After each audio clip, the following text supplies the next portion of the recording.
You're listening to Writers' Voices with Monica and Caroline. I'm your host, Monica Hadley, and with me is my co-host and mother, Caroline Kilborn. And hello, everyone. And we are speaking from different states today with the wonders of modern technology, which didn't quite as smoothly as I'd hoped, but seems to be working now. I'm in Texas, Mom's in Iowa, and our guest today is, I believe, in Pennsylvania? Near Philadelphia. All yes. right. So today we have Brian Peterson, who has more than 40 years experience as a curator, critic, visual artist, musician, and arts administrator. His photographs are in the collections of a number of museums, and he managed the exhibition program at the Michener Art Museum, which I believe is in Philadelphia. Is that true? Yeah, north of Philadelphia in Bucks County, but near Philadelphia. Okay. And in retirement, he has taken up videography while continuing his work as a writer and photographer.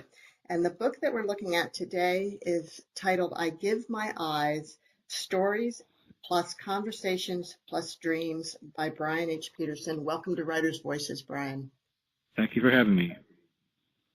So my first question is, how did you become a museum curator? Wow, there's the Tolstoy length, version of that, and the Basho length, I guess.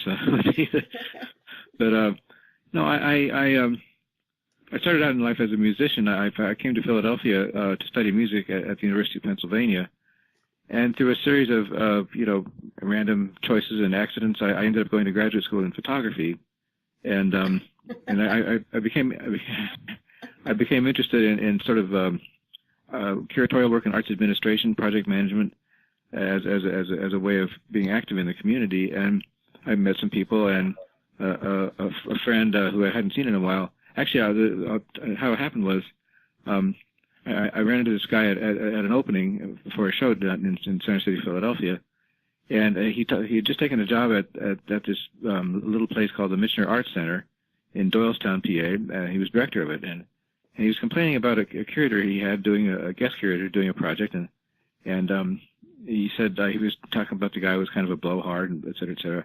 Anyway, I said to him, well, I could do that for you. And he said, oh, yeah, you could, couldn't you? so he hired me to do that, and then I kind of made myself useful. It was one of those by your bootstraps sorts of stories, I guess, in a way. I didn't have the formal training. I did not have a PhD in art history or et cetera.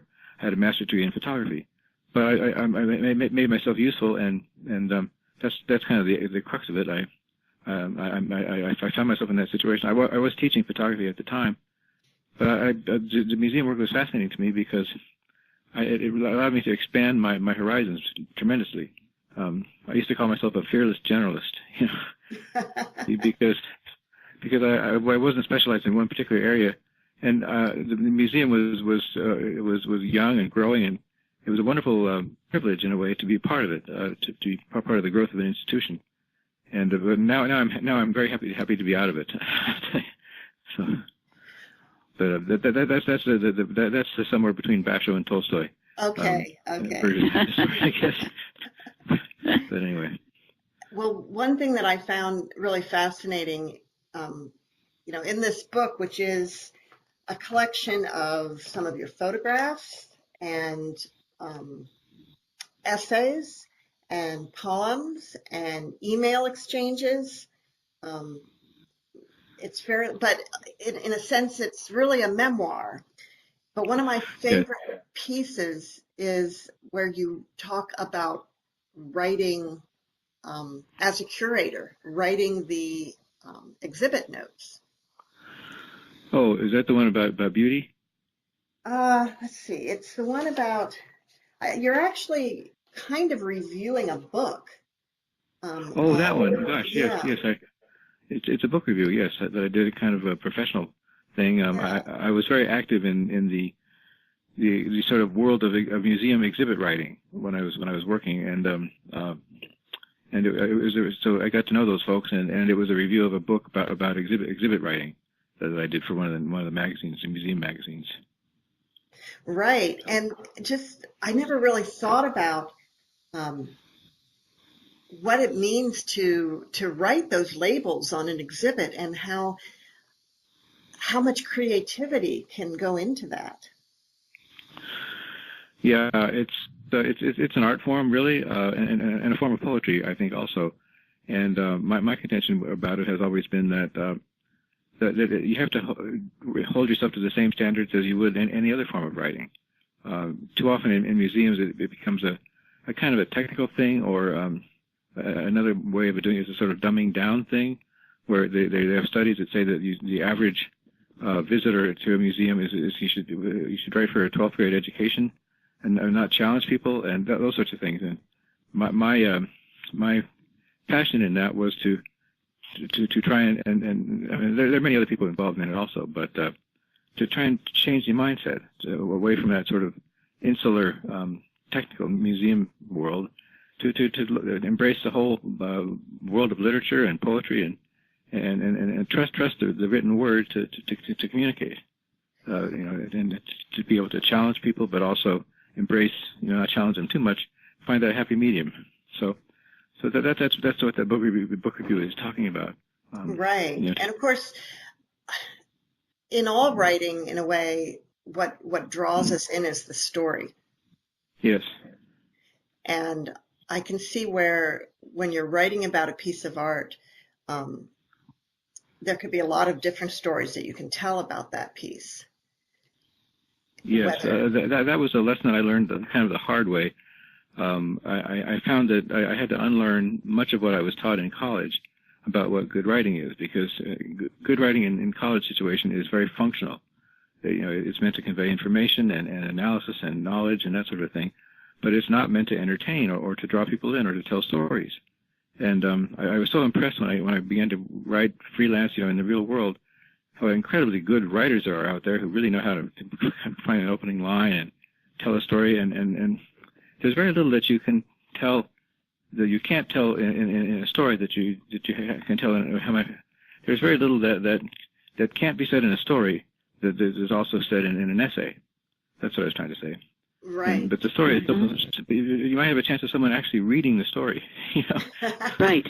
So there's that minor problem. And people writing is meant to be read.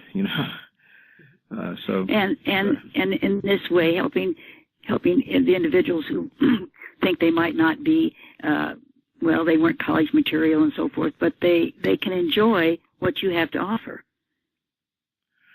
Right. If you write with that mindset. Unfortunately, exactly. In the museum world, too often you have scholars writing for other scholars, and they really have very little awareness of, just like you say, the average person who of good intentions who comes into a museum and wants to be nourished or fed in some way, and they want to be able to have the work explained to them, not in a condescending way, but right. I think the other aspect of this is curators are often afraid to embrace the idea of voice. It's almost as though if you have a personal opinion, there's something wrong with you, But every curatorial act is a personal choice or vision, and my feeling was, why not embrace that, but at the same time do it intelligently, so that you're working in ideas and concepts and experiences but not be afraid of using the first person singular, for example. Right. Which, toward the end of my career, I began to do that. I got away with it somehow. I'm not sure how sometimes, but I managed to get away with it. So, well, anyway. The one thing, when I was looking through this book, I had the thought that in some ways this book is you curating your life story. Well, that's very interesting. I think you're right. It's a kind of spiritual autobiography in a way, but my feeling was that at this stage of my life, I wanted to just trust that if I did something in a written form, and if I did it honestly and did it with my heart in it, that somehow it would all hang together. So I'm very intrigued that of all the stuff in the book, that you picked the book review, because that's the one I was most worried about. Oh, because really? It's the most. It comes from my professional life, as I mentioned, and it talks about stuff that, as you say, most people are not that interested in, or it's like they say the saying about nobody wants to know what goes on in the kitchen in the restaurant, and it's more about what goes on in the kitchen. But I tried to do it in a way that was incorporated storytelling and decent pacing and all that sort of thing that writing needs to have. But I debated whether I should put that in the book or not. I really did. Well, I think one of the reasons that it caught my attention is because, our show Writers' Voices is about writers, but it's also about writing, about the writing process. And so I just found it really, really interesting because the advice that's in that essay about writing could be applied to any kind of writing. Right. I mean, there's a quote from Octavio Paz, if I can remember it correctly, but it's about writing passes from mouth to mouth and tongue to tongue or something like that.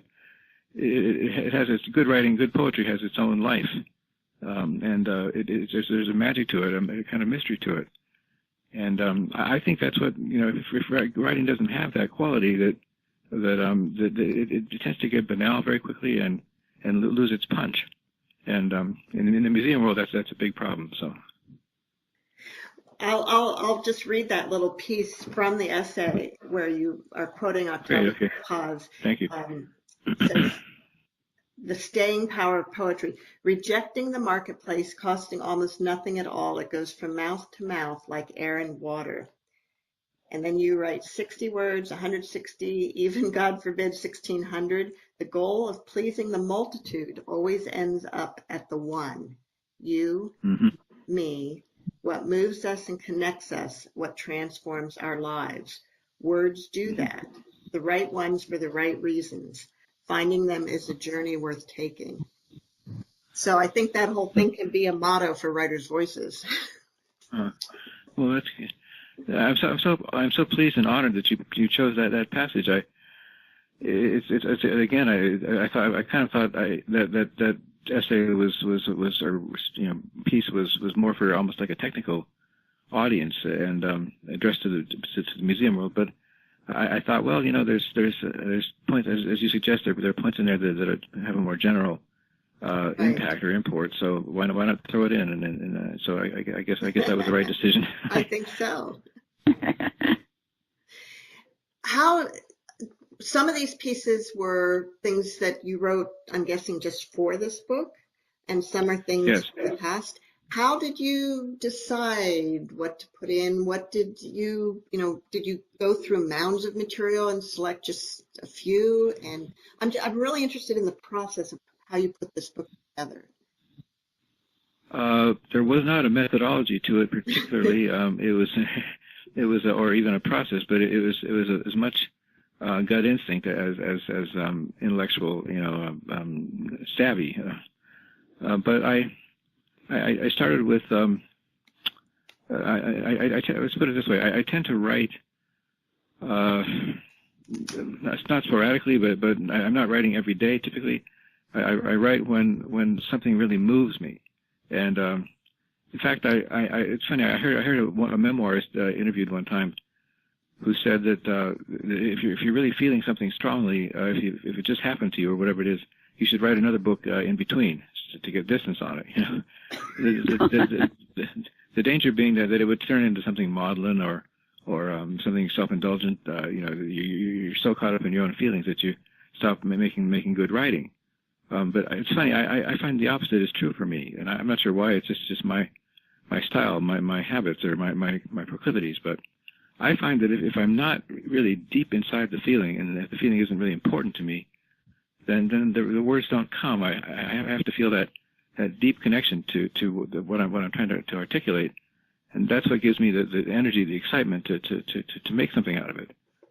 So that doesn't quite answer your question, but that's sort of a starting point anyway. That I have to feel it strongly, and it is a kind of catharsis for me. But at the same time, I try and be very, very disciplined and focused with the actual words chosen, and be very careful with adjectives. Right. Adjectives, adjectives tend to murk things up a bit. Sometimes they don't leave enough room for the reader to ponder, and there's no space around an adjective. It says this is what you're supposed to feel, and that's it, you know. But then, oddly enough, the feeling is never very precise with an adjective. Whereas if you find the right noun, the right object, the right thing that speaks symbolically or emotionally, that seems to be what really grabs, you know, or is really the crux of good writing, at least for me. Or the right verb. I guess, the right verb can do that too. Yes, exactly. But in my experience, I had a writing teacher who really took me to the woodshed, excuse me, over my excessive use of adjectives. And I thought I was mad at him at first, like, well, how dare you insult my adjectives? You know, they're wonderful, they're flowery, they're glorious, they're rich and full of substance and meaning. My wonderful adjectives. But he kept beating me up about it, and he was right. He said write a whole page without any adjectives as an exercise, you know. Oh boy, and, that would be very hard. But I do think that there's a lesson in that with good writing, at least for me, the way I do it. I'm not saying there's not a million ways to do it, but there's a kind of a reserve that you take as it becomes part of your voice, where you're not pounding on people to say this is what you're supposed to feel and this is what I feel, so you've got to feel it too. But you work a more subtle, sort of nuanced flow of things, where it may seem that you're just describing some scene, some event, some happening that you happen to observe. But then, as it unfolds, if you pick the right facts, you know, the right nouns, the right objects or descriptions, there can be a kind of strange personality that works into it, and I think it's generally much more pleasant or enjoyable for readers to not be told constantly that this is what I'm supposed to feel. You know, there's no room for relationship there. See, and so anyway, that doesn't answer your question. The process was it was partly to find a way to organize or make a kind of overall structure for the book out of stuff that I had already written, but also there was plenty of new writing for it also, so I just tried to make a kind of an arc to it. I start out with in a certain place and move the writing to another place, and honestly, beyond that, I can't really quite quantify it, but. Maybe that's a start anyway, to answer your question. Is it a little bit chronological, or not so much? Honestly, I did not have that in mind, particularly when I wrote it, when I put it all together. Okay. But it's more like it starts out with sort of there's a lot of tough stuff. I mean, like the first piece in the book is about the death of my mother, and it was a very very emotional thing to write about, as you might imagine. And then there's the death of my dog, you know, and the death of a friend. And sometimes people were kidding me about it, you know, like, gee, Brian, give us a break, you know. But then there's a kind of a hiatus, or where it moves away into other areas, and then it kind of works back into the tough stuff. But then at the end, I hope there's some kind of a transformation or a change that happens, and my hope is that the whole thing has a kind of a flow to it, or an arc to it. That but also I feel that the habits of people as we read are very sort of quirky. Some people like to read in a big rush and finish the whole thing. Others like to keep a book, you know, by their bed table or something, and just whenever they feel like it, pick it up and read a few pages. And so I tried to make a book that was useful for both, conceivably, you know. So if you want to just read a few pages and get a little dose of Bry, you know, then it can be read that way, or it can be read you know, very very very very quickly. I mean, So and it doesn't have to be read from beginning to end either. correct. Yeah. I mean, there's a lot of stuff in there.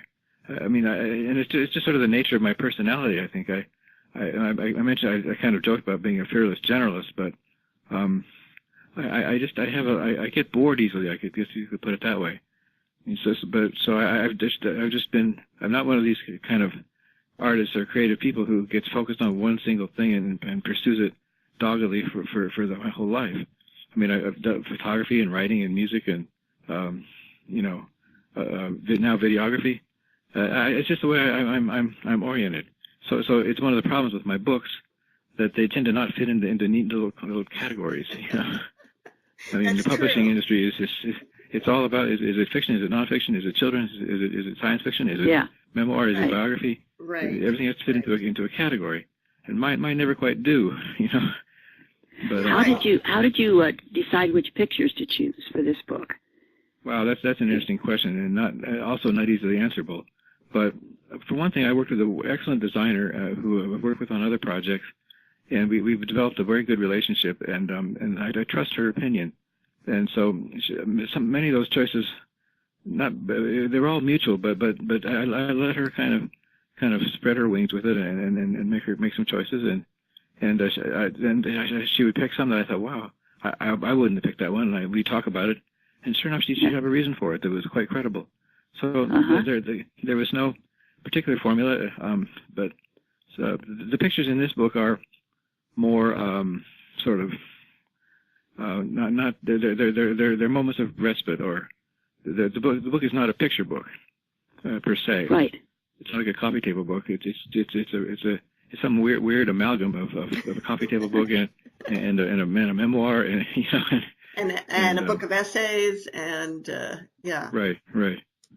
And like sometimes it's good to have a pair of fresh eyes to look at things too, and that's what she did. So that's good. Yes, that's very true. You're listening to Writers' Voices with Monica and Caroline, and our guest today is Brian H. Peterson, author of I Give My Eyes, Stories plus Conversations plus Dreams. So Brian, part of the book you do talk about your struggles with Parkinson's disease. Yes. Was that a main motivation for putting this book together? I suppose the most honest answer is no. I didn't want to write a book about Parkinson's per se. There are many books like that out there, and they're much more useful than mine is for people who have Parkinson's and want to learn about it. I read many of those books, and they're very well done, and most of them are not really good writing, and that's okay. That's not what they're meant to be. But I wanted to. I suppose you could say that the Parkinson's is in the book because it's in me. The book is about me ostensibly, and so Parkinson's is I'm 11 years into it now, which is a long time. And honestly, the fact that I'm able to do things like this interview still surprises me, because various aspects of what you need to talk at some length begin to fade away. It's part of the answer is no to your question, but part of it is also yes, in the sense that Parkinson's has not been. Let's put it. It's been a revelation and a learning experience in many ways for me. That sounds like a weird cliche, but I think there's something about this particular illness, which because it's so slow and because it's so comprehensive in a sense in the way it attacks systems in your body, that if ever I wanted to or needed to. For bad reasons, convince myself that I was not mortal. The disease will every day in creative ways will rise itself up and kick me where it hurts. Which is an odd kind of gift in life, I think, because so often we build these little cocoons around ourselves, and so we don't have to really face the tough realities. that can be a gift of illness, and I've tried to make it that way with myself, mainly by just being honest about it and not being afraid to write about it when necessary, but also not letting it take over and become my sole reason for being, and doing. I tried to sort of integrate it into the larger structure of the book, and so yes, it's about Parkinson's, but it's all about me. So, I have a very dear friend who was diagnosed with Parkinson's about the same time. Like, she's been dealing with about the same length of time as you have. Right. And when she first told me, she said, I have the worst news that I could have, other than something that would kill me, or like a terminal cancer or something. It was sort of like, right. It's I don't, maybe Parkinson's does and eventually end up as the cause of death. I don't really know, but it takes a really long directly time. or indirectly, yes. Yeah. And I still remember that. It's like, wow. How's your friend doing?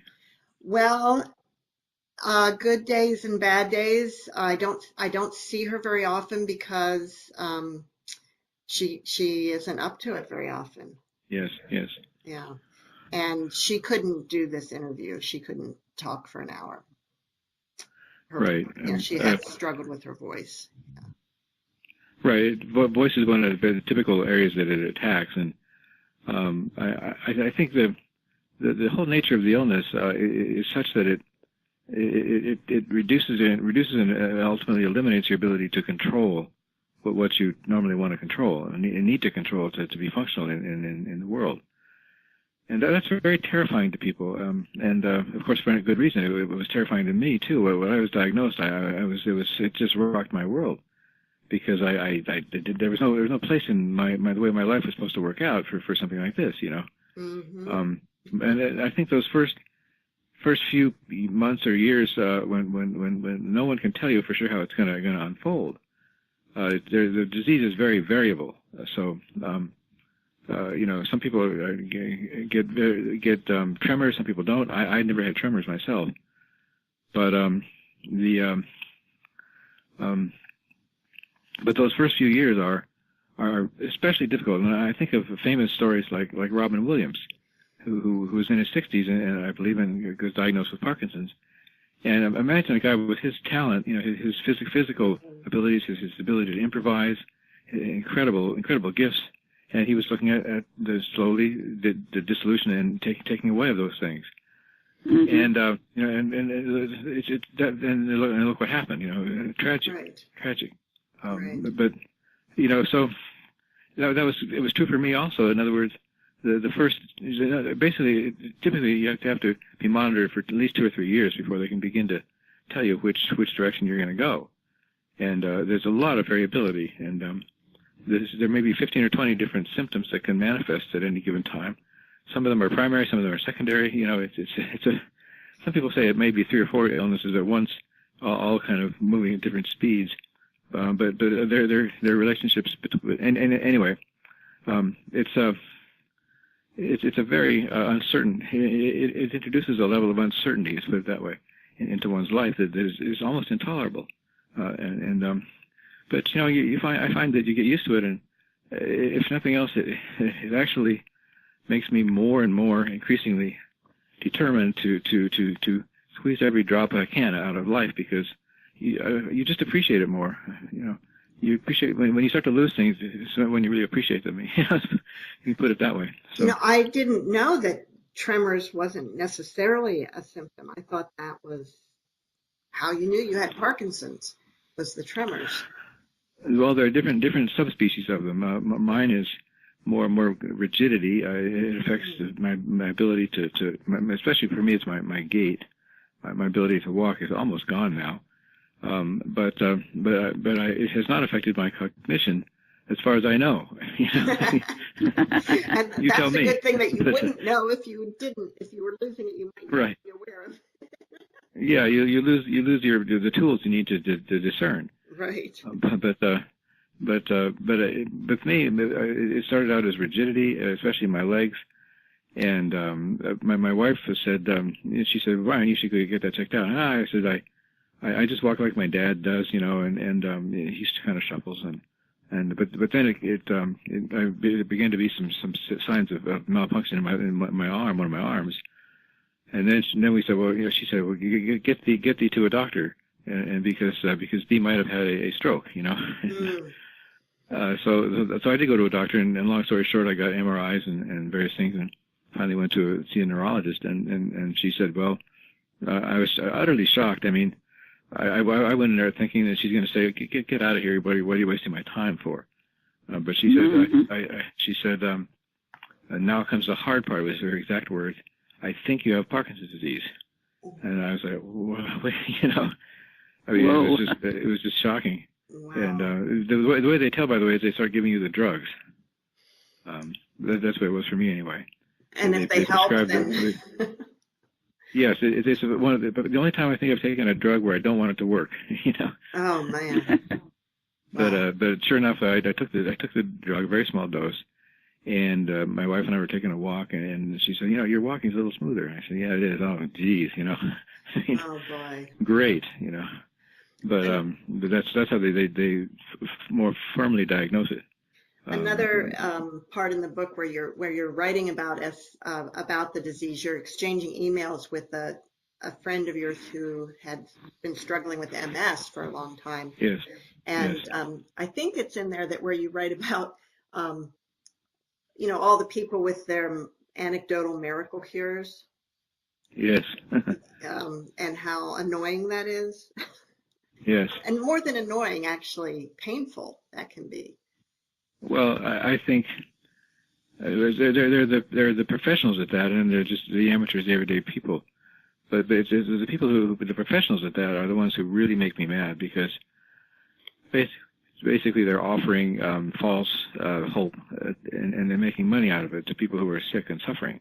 And there are few people worse than that on this planet, in my opinion.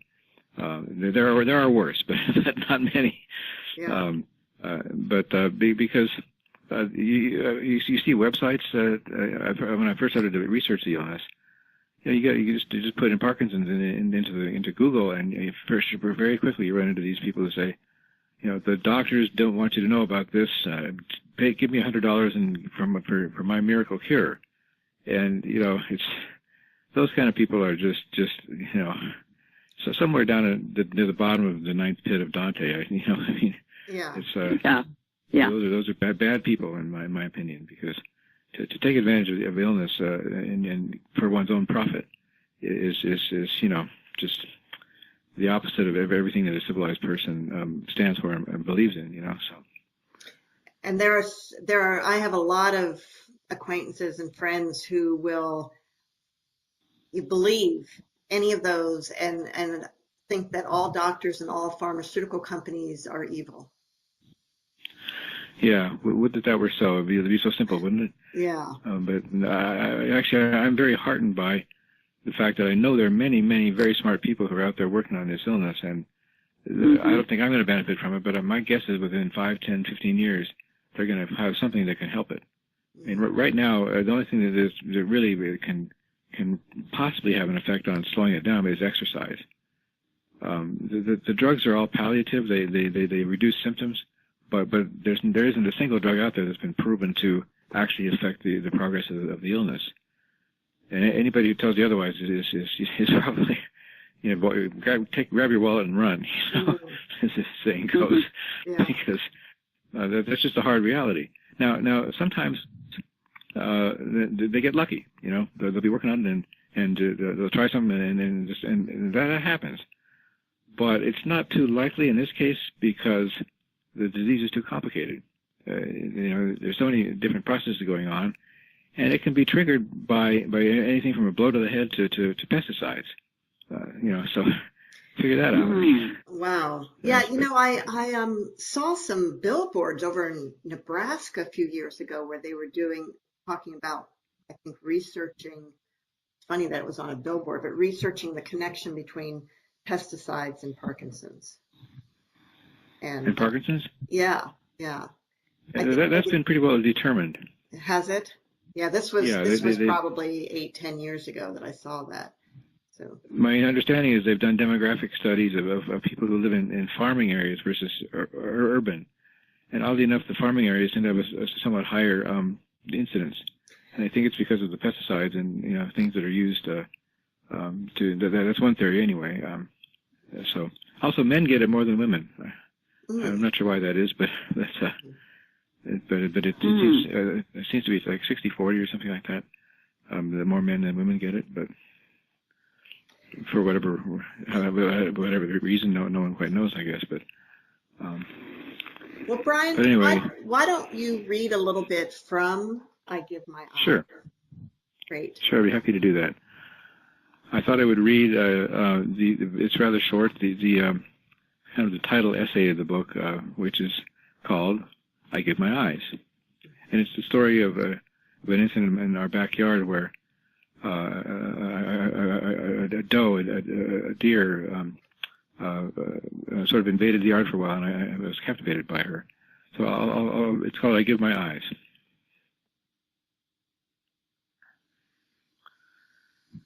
At dusk, a deer in the yard, a doe. She stands silently for several minutes, alert, wary, sniffing and tasting the cold air, waiting, listening. Suddenly she moves. Head down, nibble of dead grass. Head up, eyes forward, then sideways. Ears twitch. Head down again. Nibble of dead grass. Another nibble. Nose up high in the air, then again, down. 3 big bites of brown crabgrass. She steps forward, eyes wide, testing the wind. Then head down again. More nibbles, steps, sniffs, and bites.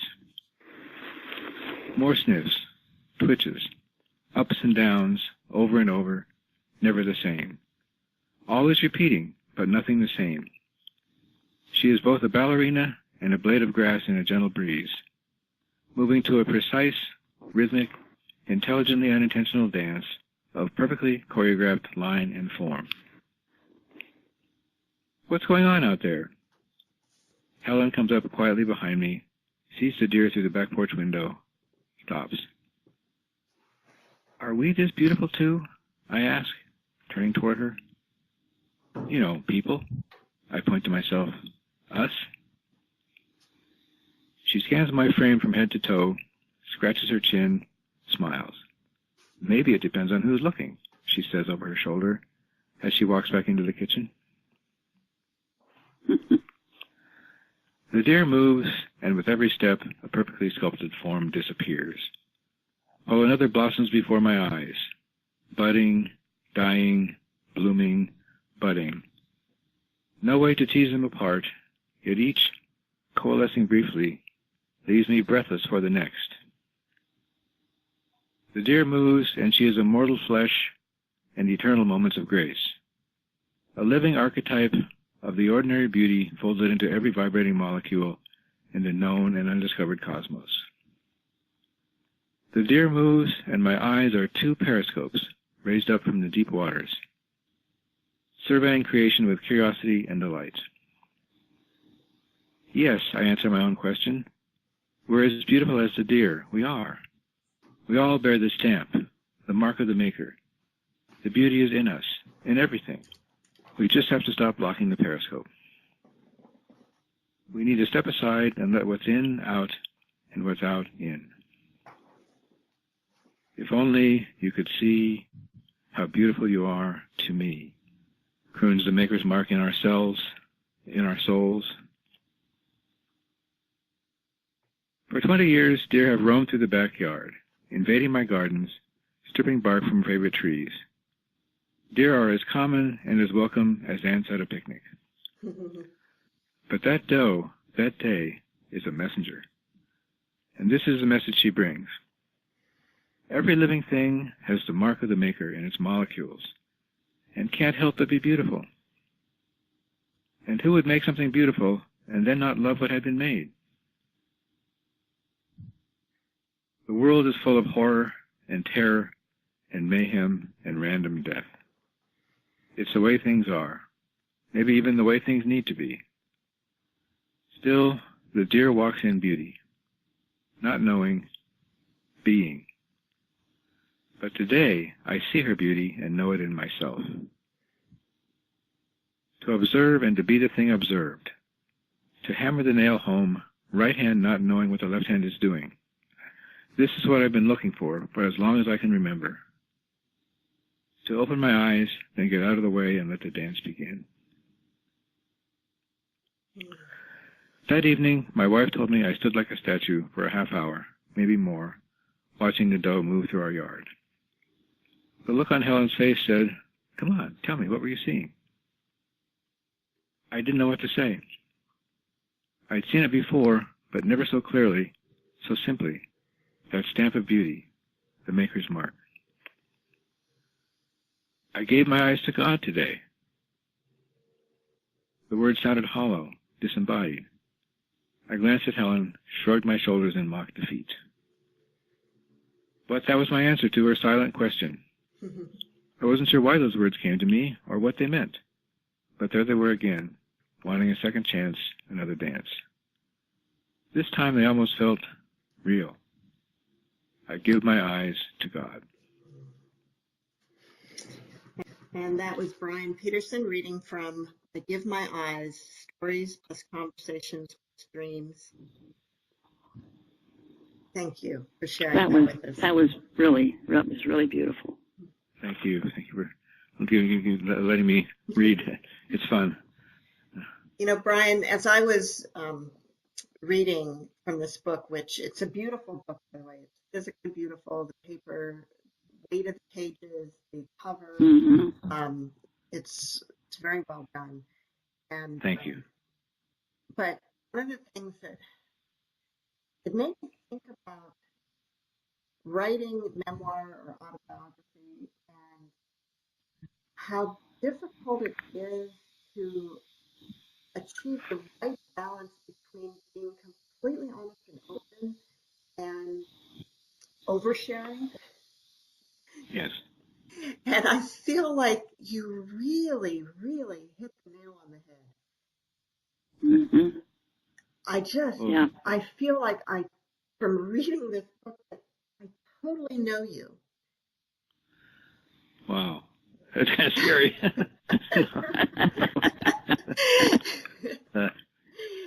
Well, it's like, no, I didn't mean to be flip about it. I'm honored by what you say. You know, one section after another, there was something I was able to get something from every part that I read, and that is unusual. Mm-hmm. Well, I'll tell you one thing on that subject. I found that almost in relation to something that we were talking about before. I found places where I was. Let's put it this way: another memoirist I heard interviewed one time said was asked the same question, a similar question: how do you know when it's just you when it's you being useful versus you just being self-aggrandizing? And what he said was, I know if I'm feeling uncomfortable, it's probably good. Yeah. Yeah. And if you're saying, I can't believe I'm going to say that, gosh. But yeah, it seems to fit. I'll go with it, you know. But wow, do I really want people to read about that? I mean, oh man. But I think I've noticed what happens is the places where I'm most uncomfortable, where I'm most fearful that I've revealed too much or said something that's so off the wall that I'll alienate people, is where I get the most reaction. You know, the people seem to be grateful for that kind of openness, as long as it's done with a kind of generosity, where you're trying to reach out to people. You're not just talking to be for the sake of talking. There's a sense of relationship there, I guess you could say. Right. But that has surprised me that where I most was fearful that people would think I'm just off my rocker. Where I get the most grateful kinds of comments. Well, see, when you have a lot of different talents, and you're sharing those with your reader, and they're reacting to that because they're seeing you, and they're seeing your world, and how you look at it, and you're able to tell them, and that's a real talent. Well, thank you. I guess the metaphor that always comes to my mind with this is nourishment, and it has to do with my own early adulthood. I was so nourished by the work of artists that I loved, from Rembrandt to Whitman to composers of various kinds, and Bach.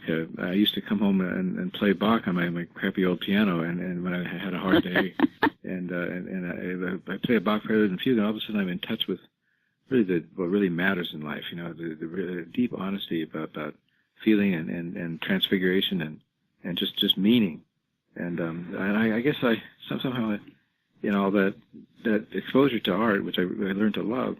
This idea developed that maybe I can be part of that too. Maybe I have something to offer, and hopefully in all humility, but just maybe my experience can somehow be nourishing to others, and that's really what it's about to me. I mean, it's this stuff of fame and career and all that. I mean, I'm not saying I'm some saint, but I don't think about that stuff.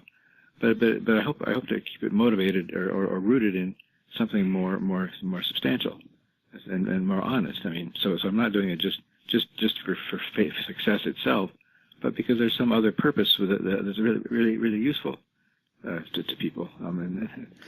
So every time I get an honest reaction, I'm thinking, yeah, I guess it worked for that one, So anyway, I think that if you sit down to write a book because you want to be rich and famous, well, maybe that works for some people, but I don't think it actually works. I think the motivation has to be the desire to really connect or to tell a story.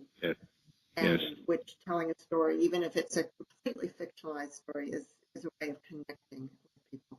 Right. And if you, it's kind of like I used to write songs, and I performed as a singer-songwriter a little bit. I'm not that talented a musician, but people, I think, really liked to hear me perform because I was willing to really connect with the audience. Mm-hmm. So it wasn't my singing ability, I can tell you that much. But it was the honesty with which I tried to approach it. And yeah, I think it's partly honesty, and it's also having grown into your own skin in life, so that you have a sense of what is honest. I mean, when I was younger, I wanted to be honest, but I didn't know how because I didn't have enough experience to separate the wheat from the chaff. And as you grow older and experience more of life and get knocked around a bit, you tend to grow up and get an instinct for what matters and what doesn't. And that's where I think. I mean, gosh, there've been a lot of singers and others who you could point to them and say, well, geez, what lousy singers they are, because they don't have the right technique. But for some reason people like it, Right. Right. And it's because it comes from the heart and it has a certain wisdom, discretionary wisdom in it. So you learn to select out from all the different thoughts and impulses, ones that have a certain weight to them. And yeah, I think I read an interview with Robert Bly one time where he said, it's of course a crazy thing to say, but he said, no poet writes a good line of poetry until they're 30. And a totally outrageous thing to say, but he was making a point about it that as one gets more mature, typically, and if you're doing it creatively and with a sense of growth in it, then you get better at making those selections in a sense. And I think that's what he was trying to say. Right. There's a word that gets thrown around a lot, even in the business arena, but it really, I think, is true, and that's the importance of authenticity. of being Yeah. authentic. Yeah. Another word that a friend of mine used, a visual artist, was integrity. Mm-hmm. I think that's a related concept. Exactly. Integrity meaning that you're not going to do something because, so, as we were saying, because it will be successful only, but because it comes from some honest place, some honest need inside of you to express itself. And there's a need inside so many of everybody, I think, to receive that authentic expression and be able to connect with someone that you may never have the opportunity to meet in person, or to actually speak to. You know, we're very fortunate that we get to speak with a lot of the authors that we connect with on the page. But you know, well, take Johann Sebastian Bach. I mean, I come home and play a Bach fugue, and it's really great, But if I had sit next to Bach on a bar stool or something, I wouldn't know what he'd speak a different language, and and he died 200 years before I was born, and I mean, there'd be nothing in common, right? Except the language of music is so potent and so lasting that if you have to learn it. I mean, often it doesn't just come to you, but you have to be drawn to it and learn it a little bit, but. So yeah, I mean, there's something about great or good art that seems to transcend the generations, and sort of sort itself out and be nourishing to people.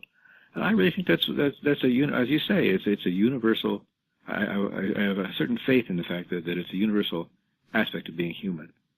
That we all we all long for something other than the quotidian, the daily grind. And that there's that in us which dreams and wants to be transformed and wants to learn about and think about things that are beyond just the daily stuff. And of course that impulse gets perverted horribly sometimes, and people do awful things because they think what they've found is the best and only way. And I think that's a very dangerous side of this stuff. But I think it's something that unites us as human beings, that we all dream of things and have intimations of things. And I mean, Wordsworth has that famous poem, Intimations of Immortality. And it's not like, for most of us, we don't get this big, heavens open and the choirs sing and beams of light come out. It's more of a kind of a daily quality wondering. I mean, one of my favorite poets is Carl Sandburg. And he has a great poem called Fog Numbers, I think. But the last line is something like, long ago as now, little men and women knew the singing and the aching of these stumbling questions. I think that's a lovely way of putting it. The biggest questions are kind of a singing and an aching, as opposed to the big answer and figuring it all out.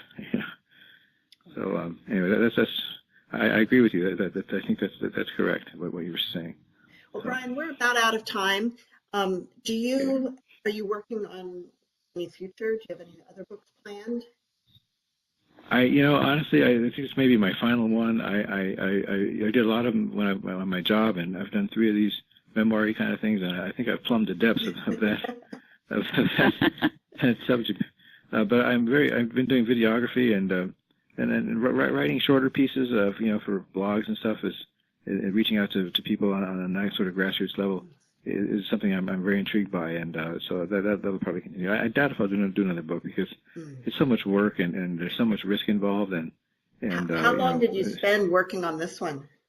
Was it oh God, years? Several years. I mean, my last one came out in 2011, and then this was 2018. So. I wasn't working on the book all that time, but it goes back in years anyway. So, and it's published by Dusante Press in Bethlehem. Dusante, yes. Dusante. Can you tell us that's a new. Yeah, the press is a new and interesting offshoot of a gallery I'm involved in, and it's a certified 501c3 now, and. The idea is to produce artist monographs and poetry books and that sort of thing. It's just getting off the ground now, so but it's very exciting and it should be a very very swinging thing in the next few years. Well, it doesn't sound like you're very retired. you know, I was talking to a friend the other day. He said, "Brian, when are you going to take a victory lap?" I said, "Well, when I'm sure I've won the race." You know, I mean, I don't know. That puts it in you know what I mean? It's, right. I've asked myself that question many times, and look, as long as it's fun for me, I'm going to keep on doing it, and that's the bottom line. It's been, I've had such a good time since I retired. Oh my gosh, the video stuff and everything has been just utter joy for me. So a lot of fun. I really enjoyed it. And Mom, do you have some final words for us? I do. Believing you can is the first step on the way to accomplishment.